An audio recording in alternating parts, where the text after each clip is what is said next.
नमस्कार साथियों, स्वागत है आपका Buddha with in inner awakening, जहां हम बुद्ध की अनमोल शिक्षाओं से रूबरू कराते हैं। आज हम आपके लिए लाए हैं ऑडियो बुक सीरीज का नया अध्याय की पहली गाथा, मनो पुब्बंगमा धम्मा मनो सैट्ठा मनोमया मनसा च पदुट्ठेन भासति व करोति व ततोनम दुख मनवेति चक्कम व वहतो पदम।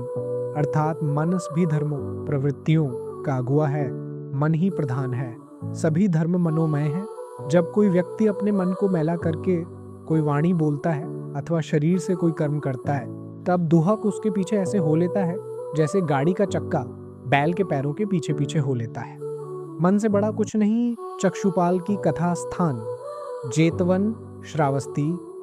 यह गाथा बुद्ध ने श्रावस्ती के जेतवन विहार में चक्षुपाल नामक एक नेत्रहीन भिक्षु के संदर्भ में कही थी। एक दिन भिक्षु चक्षुपाल जेतवन विहार में बुद्ध को श्रद्धा सुमन अर्पित करने आया। रात्रि में वह ध्यान साधना में लीन टहलता रहा।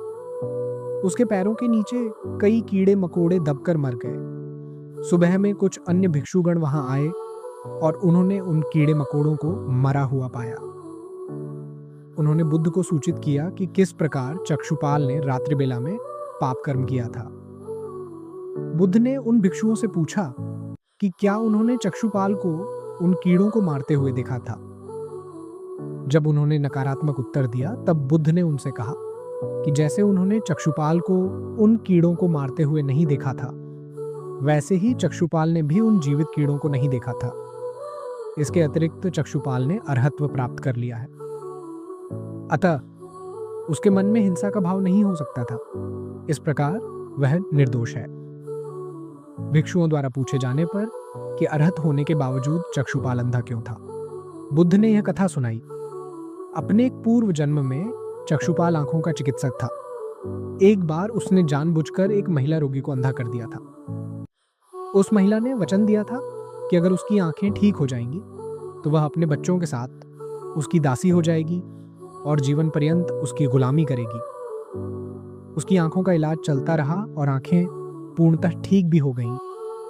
पर इस भय से कि उसे जीवन पर्यंत गुलामी करनी होगी, उसने चिकित्सक से झूठ बोल दिया कि उसकी आंखें ठीक नहीं हो रही हैं। चिकित्सक को मालूम था कि वह झूठ बोल रही थी, अतः उसने एक ऐसी दवा दे दी जिससे उस स्त्री की आंखों की रोशनी चली गई और वह पूर्णतः अंधी हो गई।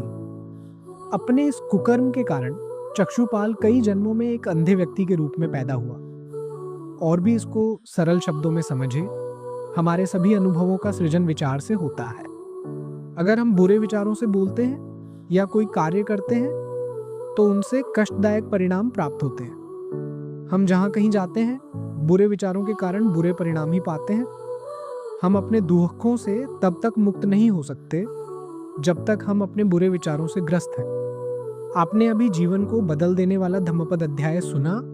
अगर बुद्ध की यह वाणी आपके दिल तक पहुंची हो तो बस लाइक कर दीजिए। ज्ञान फैलाना हमारा कर्तव्य। सब्सक्राइब जरूर करें, क्योंकि अगला अध्याय आपकी सोच बदल सकता है। कमेंट करके बताएं आज की सबसे गहरी क्या लगी, और इस वीडियो को शेयर करना मत भूलिए। आपका एक शेयर किसी के जीवन और सोच को बदल सकता है। नमो बुद्धाय। जय भीम।